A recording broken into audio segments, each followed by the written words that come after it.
and welcome to Horror Rewind. This is Kelly Florence. And this is Mark Florence.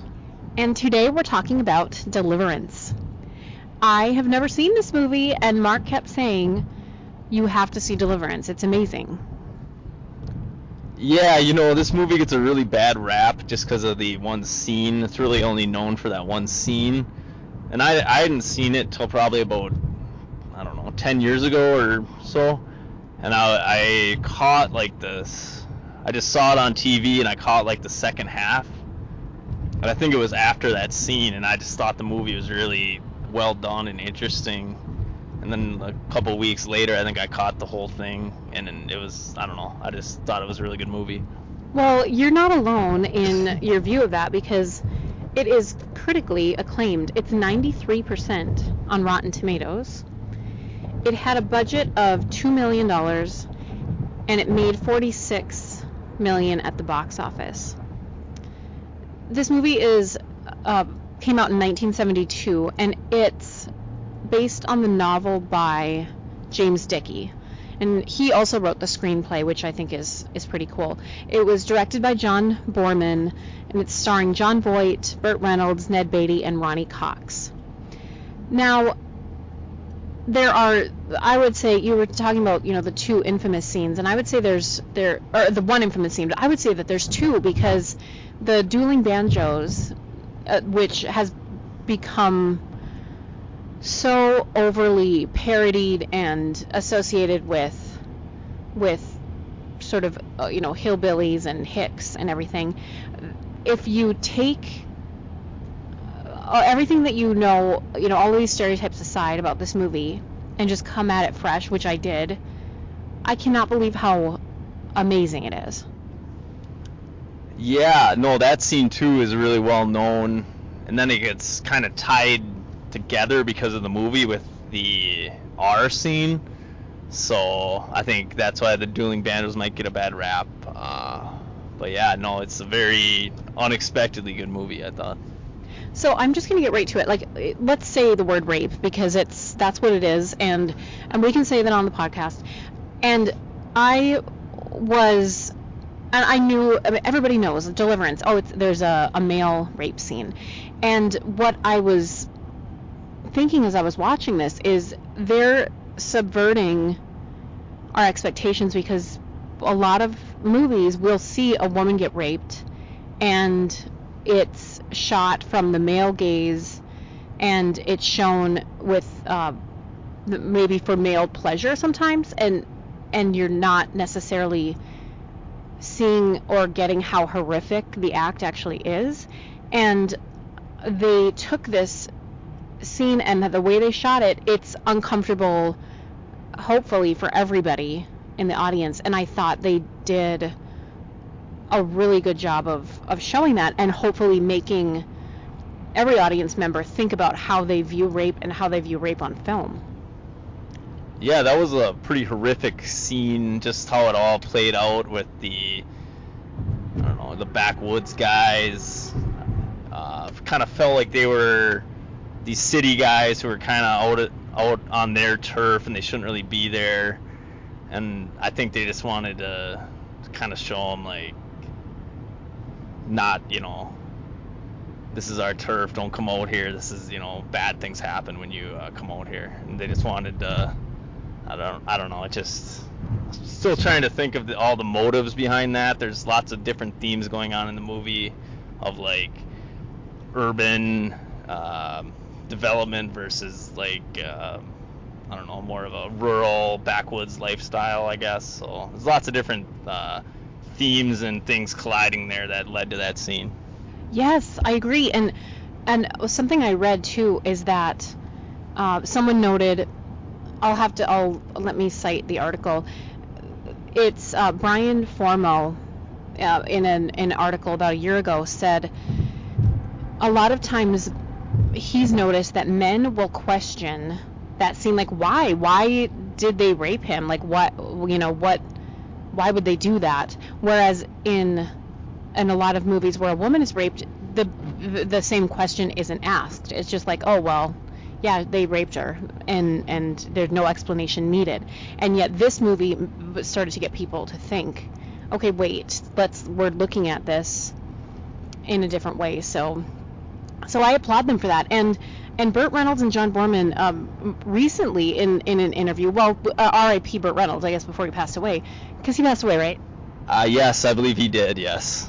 So before he passed away, he was interviewed and said, we knew going in that this is what we wanted to do, is to make men in the audience feel uncomfortable for the reasons that, they didn't realize. And I think, I hope that was achieved. It was achieved for me, and I can't believe I haven't seen this movie, but it was just one of those things. It's like, I don't need to see it, because everybody quotes that rape scene and they make fun of it now, like stepping away from it, and I'm not going to even say the line because it's too disturbing.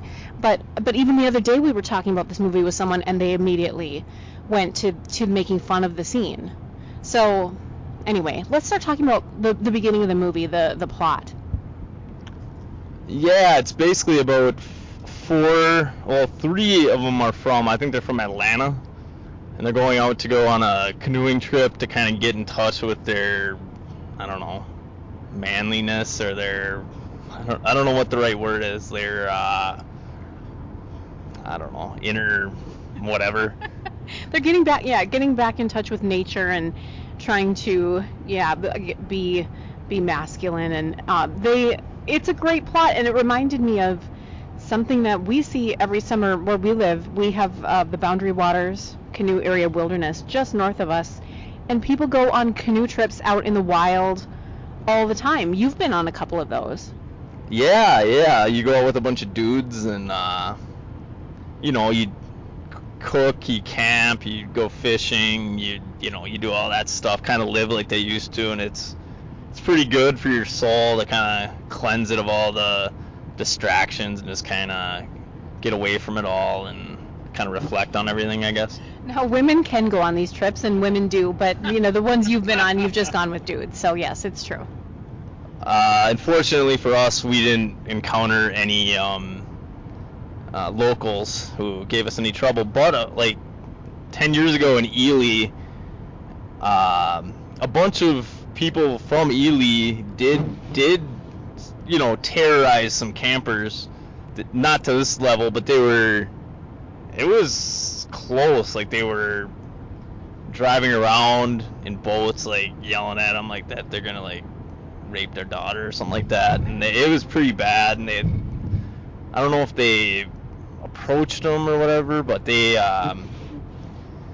got caught, and I think they were drunk teenagers, but one of the guys was like 25, so I think he got in a lot of trouble.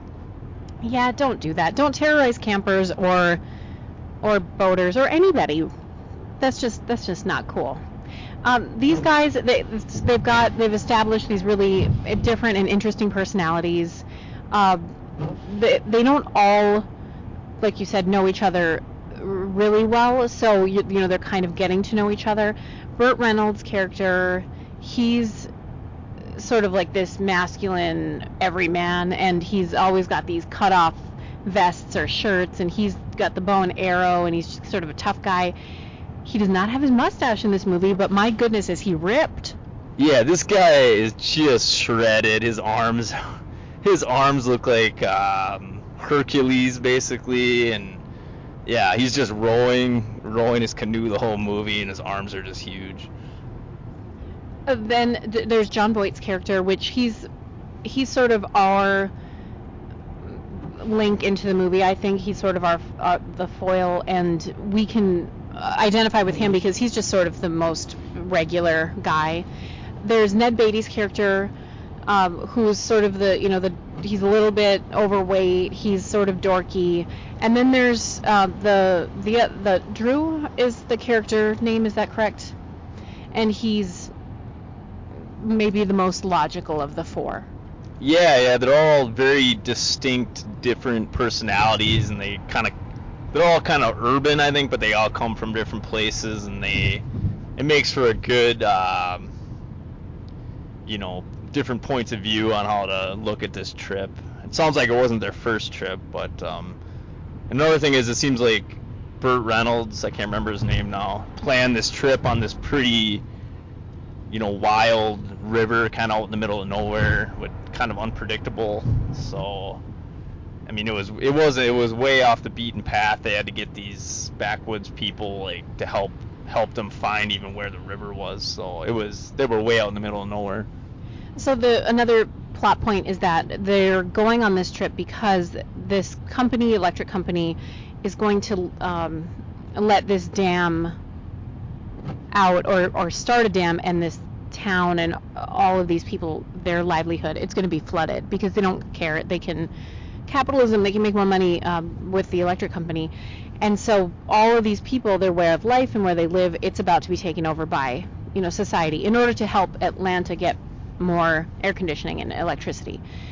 So this dueling banjo scene is so great because it's making this link between one of these city guys and this kid, and he's super talented, but even through the whole thing, it's amazing. They're having a great time. He won't shake his hand at the end. He just totally dismisses him, and he sees him later, he's not standing on a bridge, and he doesn't acknowledge him, and it's just this eerie feeling of like, okay, these people are just a little bit off. Yeah, I mean, the kid seemed a little off. A lot of the people they showed represented the backwoods people, if you will, of being a little off. But yeah, sort of maybe a stereotype, but it makes you uncomfortable. Yeah, and you could just tell everyone resented these city slicker guys coming into their area, especially since what Kelly just said, that they're planning on flooding out the town and they have to move everything and everybody has to leave their way of life. So it just seems like everybody they encounter is kind of holding them responsible for everything that's happening. Now, the first night, I think it's the first night after they've canoed and set up camp and everything, they think they hear something, and Burt Reynolds goes and sort of looks around, and we are already set on edge, like, okay, wait, are these people going to mess with them? Is nature itself going to, overcome them, and something bad's going to happen? Just the rafting scenes. I mean, it's not even rafting because they're in canoes, but those white water scenes, that makes me so uncomfortable because I'm scared of that kind of stuff. And I had an experience years ago. It was on in Idaho. It was I was told it was going to be a lazy river, but it was more whitewater rapids, and most people were in rafts, and I was on a tube, and I got sort of sucked in under this tree, and my leg was pinned, and water was going over me. I think I still have a scar on my leg from that. Maybe I needed stitches, but I didn't get them at the time because everyone else went down the river, and I went and walked back to the car. But that's terrifying. Have you been whitewater rafting? Yeah, I've been tubing on a river, and I think I went whitewater rafting, didn't I? No, I think you're just thinking that you did because your family did. Well, in Colombia, and we saw the video of your dad falling out of the raft. I'm pretty sure I did. I cannot remember where. I'm pretty sure I went whitewater rafting. I'm very sure. I cannot remember where it was though. Well, if you remember, you can tell us later. The next day is when things go down. They pull over to take a rest, the two guys in the canoe, and then this is where they run into these backwoods guys. Just really quick, I think it's on after the first night in the morning, John Voight wakes up before everybody else, and everyone is sleeping, and he goes hunting by himself with a bow and arrow, and he sees a deer. The deer doesn't see him, and he's aiming at the deer, and he starts shaking like he can't pull the trigger. So that's like foreshadowing or kind of showing where he's at for later in the movie. It's so brilliant, and I think that especially at this time, I mean, this was like the height of Vietnam War era, and I mean, these guys could have just come back from Vietnam. There were still people there, and how do we feel about killing and death and nature, and oh gosh, it's so good. There's so many themes. So speaking back to they're on this little break, And they're like, oh, it's fine, it doesn't matter what you're doing out here. And the Ned Beatty character, he's like, oh, if you're making your moonshine or whatever. And that was like a trigger for those guys. They immediately, like, that set them off. And whether it was true or not, all of a sudden they were not safe anymore. And what are you going to do in this situation? I mean, they really did a good job of showing, like, there's nothing you can do. There's nobody around. You don't even know where you are for sure, because these guys are telling you you're on the wrong river and you're not even going to end up where your vehicles are. It's terrifying. Yeah, I mean, when you see guys hunting out, in the middle of nowhere like that, it's probably best not to approach them, I'd say. But they see the guys while they're still in the canoe, I believe. And maybe the guys were actually kind of following them, or I don't know, but they decide to pull off and talk to him. And yeah, like Kelly said, the conversation wasn't going very well, but then as soon as the guy made the joke about the moonshine, it really went south quick. And then they tried to backtrack. Oh, we don't care. We don't know what you're doing. We don't care. We're not going to tell anybody anything. But yeah, it just seemed like it was too late from that point on. I really appreciate, as I mentioned already at the top of the episode, how they shot this entire next sequence, and you felt for everybody. And then the other two guys are in the canoe, and we don't know if they even see or know that these other guys have stopped, whether they are going to be able to come and help. Thank God Burt Reynolds emerges with his bow and arrow and shoots the one guy, and then the other guy gets away. Yeah, they're more or less terrorizing the guys too. I mean, they got John Voight strapped to a tree with his belt around his head so he can't move, so he has to watch, with the one guy, I think, pointing a gun at him. The other guy making the famous you look like a pig squeal comments and all that, and then the guy's squealing.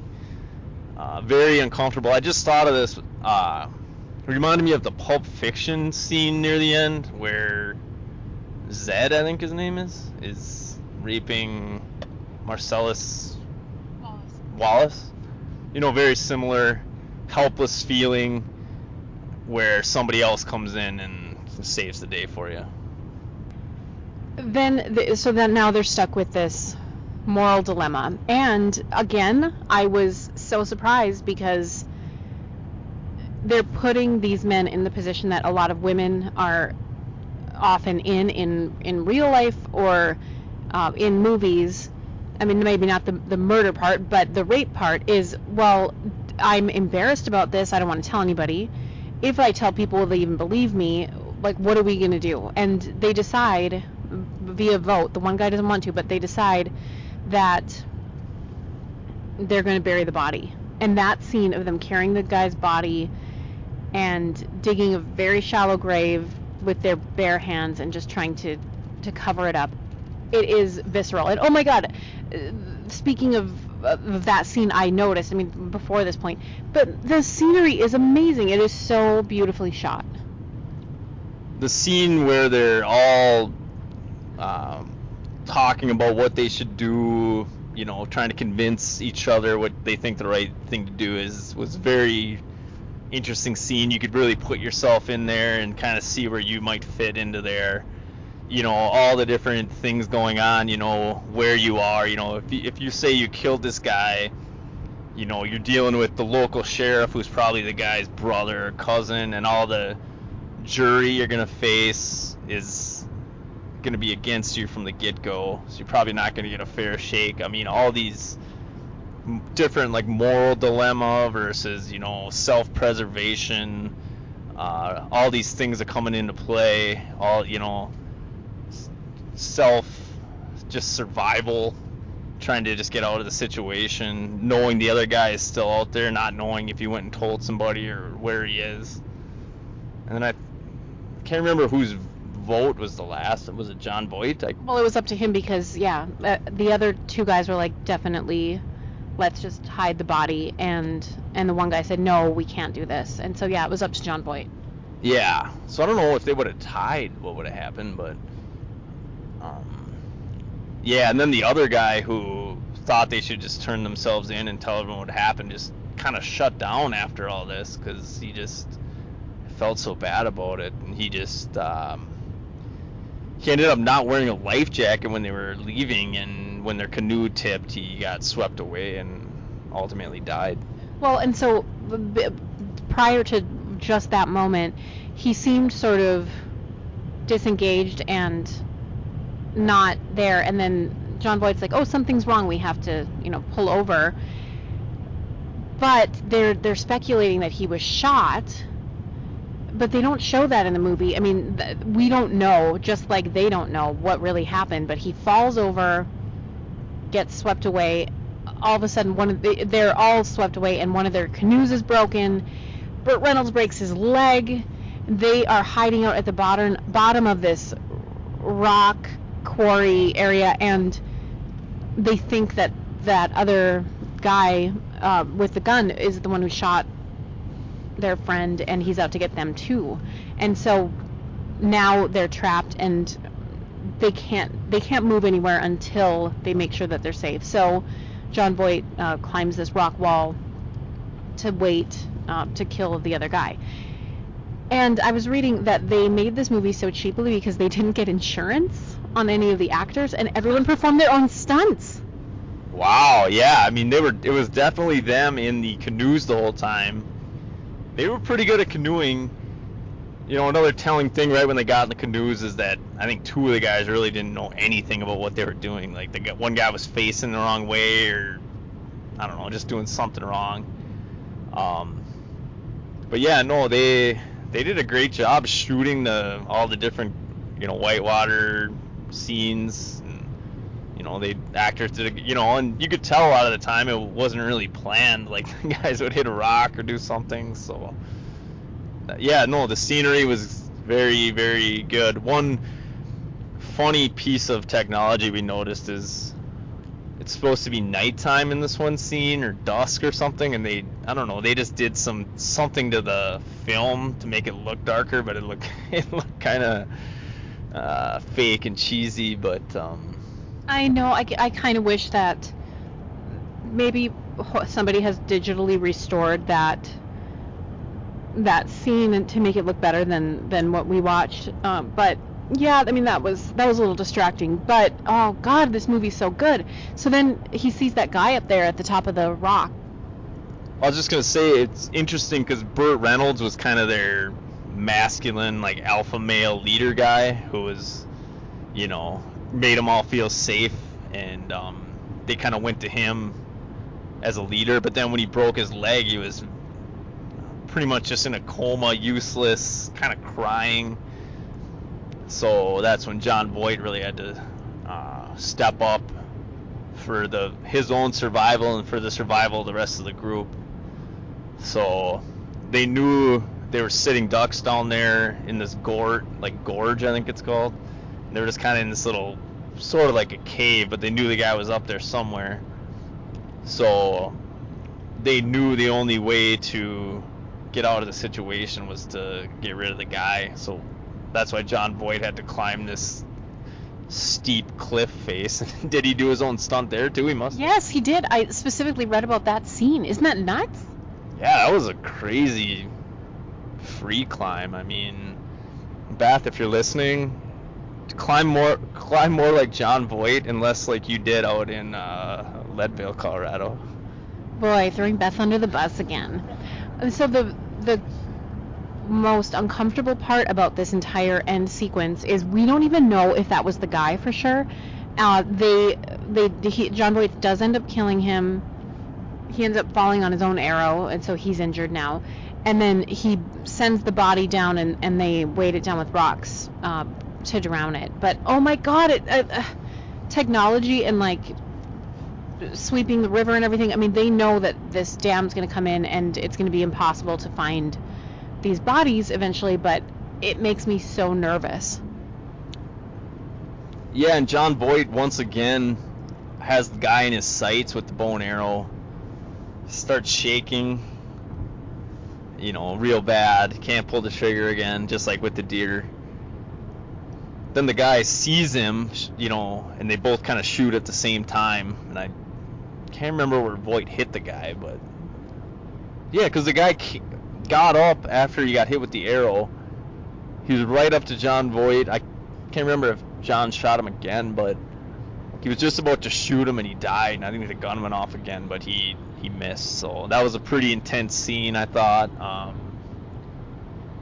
And then getting back down the cliff was interesting too. He had a rope. He tied the guy's body to a rope and I think threw it over, right?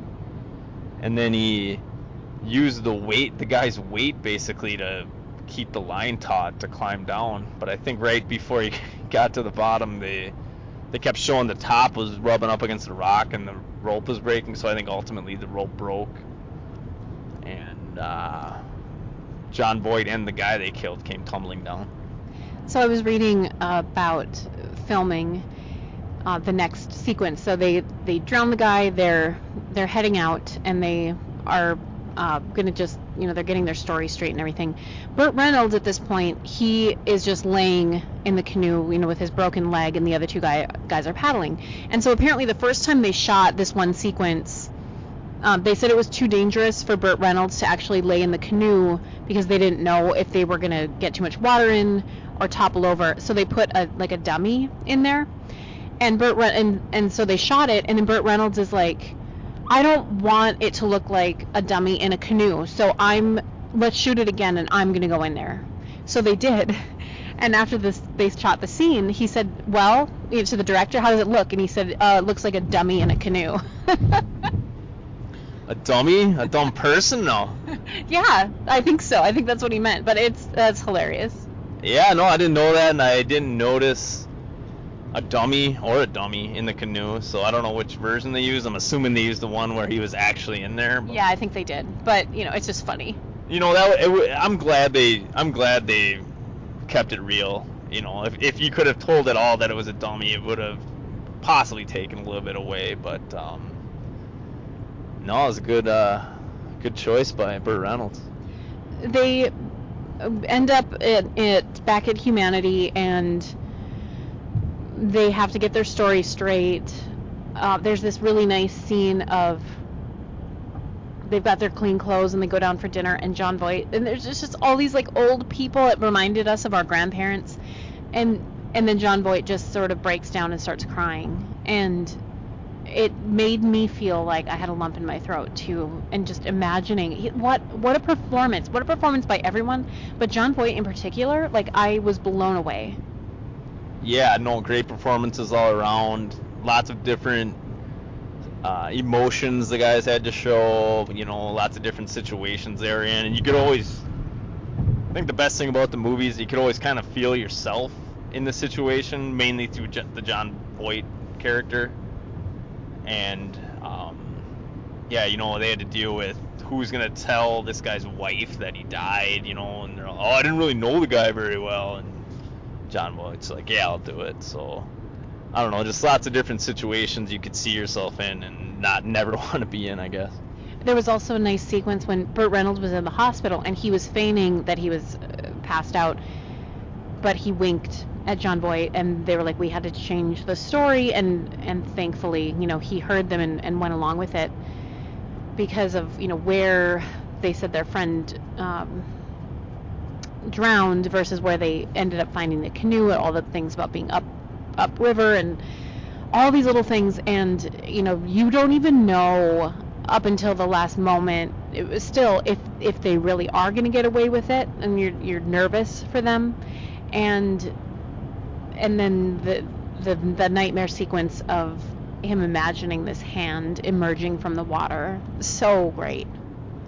Yeah, I mean, I think that just showed you can never really truly ever get away from this whole thing. Even if you get away with it, it's still probably going to haunt you for the rest of your life. Probably think about it every day, every night before you go to bed. You'd always be worried that they would find the body. But yeah, they came up with a good story, I thought. They tried to all stick to the story. Kind of didn't make sense. I think they found one of their canoes upriver from where they said they were, so the sheriff guy's like, a canoe can't go upriver. So But they all just kind of stuck to their story, and Burt Reynolds did the old, I don't remember anything. I fell over and I don't remember anything. So, that's always a good one to go to if you're in the right situation for it. If you ever find yourself in similar situations and you find yourself in the hospital, the amnesia thing is hard to prove that you're lying, I'd say. So my one complaint about the movie, and it's it's just how it is. There's hardly any women. The only women are the women at the dinner scene, and then they do show Jon Voight's wife at the very end. But there's no women in this movie. Yes, not a lot of women in the movie.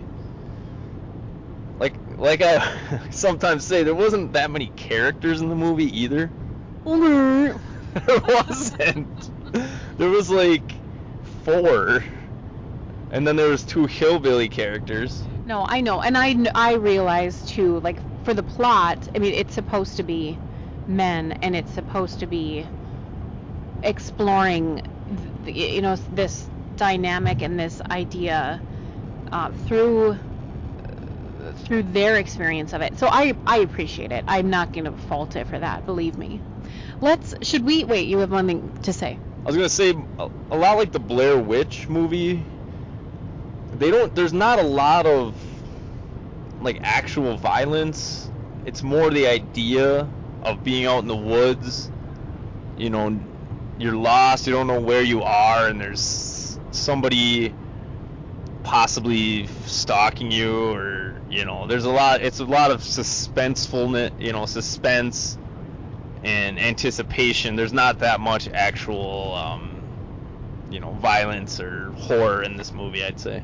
Yeah, it definitely is in the thriller category, which I think is fine. But what a great film. Let's rank this on a scale of 0 to 10. 0 being you hated it, 10 being you think it's a perfect movie. What is our scale? How about Burt Reynolds' biceps? Oh, let's do that, yes. Burt Reynolds' biceps in his, like, black vest thing. Do you want to go first, or should I? I'm going to go first. I'm giving it 10 out of 10. Burt Reynolds' biceps. I think it's a perfect film. Yeah, there's not very many women in it, but I appreciate what they did at the time for flipping the script and giving the audience a perspective that they don't normally necessarily get. And if you have not watched this movie ever, or if you haven't seen it in a long time, give it a rewatch and see it from this 2018 lens. It is amazing what they were doing in 1972. I agree. I'm going to give it 9.5 biceps. I'm going to give it like 9 full biceps and maybe half a flex. Like half a flex, or like maybe you didn't do curls for a few days on the other one. But yeah, it's just you can just put yourself in there, even at the beginning, like going on this fun trip with your friends, exploring nature, getting to know yourself, getting to, hunting, fishing, just being out in nature, and then going through this huge ordeal. It's kind of a life-changing experience. All the decisions you have to make, having to step up, when your life's on the line, making tough decisions about, do you hide a body? Do you, do you sink your friend's body? Like, they had to do that. Yeah, it's nuts. It is so good, and it is true horror, and it's true drama, and what an excellent film. Yeah, I mean, I'm glad you finally listened to me and watched it. So I was saying to him last night, like, okay, now I have to go back and watch all the things that I was like, well, I don't know, but you've said that are good, because now maybe I've misjudged your taste. Maybe you do have good taste. I have excellent taste, if I do say so myself. I'll probably start my own podcast where I just recommend TV shows and movies. I don't know what I'm going to call it yet, but Mark recommends, okay. No, I thought the same thing. You just hear this one thing about this movie, So nobody really gives it a fair chance, I don't think, but it really is good. So I don't know, did you say it won any awards or anything? So the song Dueling Banjos won the Grammy for Best Country Instrumental Performance, which I think is interesting. It was nominated for Best Picture, Best Director, Best Editing. Nominated for all the Golden Globes and everything. I don't think it won any of the awards that it was up for, but it's definitely had lasting impact, and what an amazing movie. I was going to say the last half of a bicep I didn't give it is because of the scene where it was supposed to be at night and the film was all looked weird. That took me out of it a little bit. I'm sorry. I know. I mean, it took me out too, but I'm going to forgive it because that's how amazing I think it is.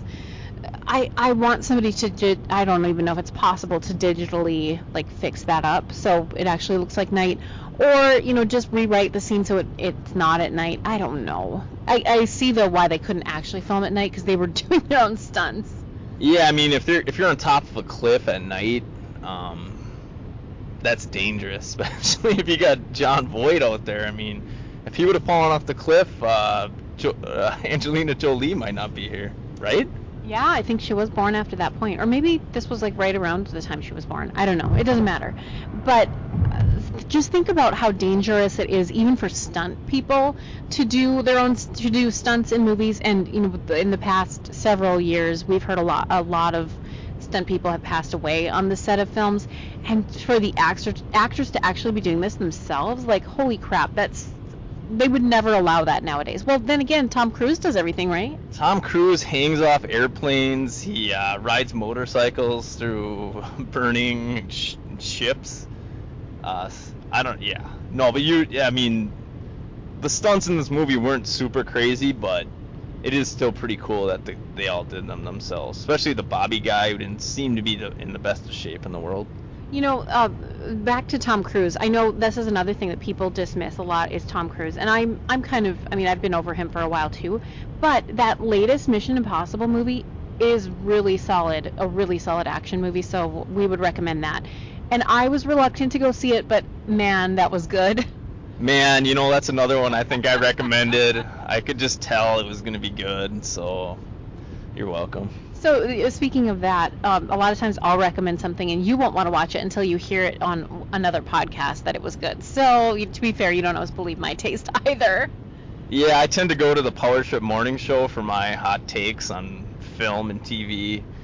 And then if somebody else says it too, then you can kind of, I don't know what the right word is, corroborate? What's the right word? Corroborate. Yeah, that it's probably good. So, but yeah, Power Trip Morning Show on the iHeartRadio app is also a good podcast. Thanks for cross-promoting. Maybe they can send us some money because we promoted their show. Anyway, we hope that you're having a good week, Horror Rewind listeners, and until next time, we'll see you in the horror section. Bye.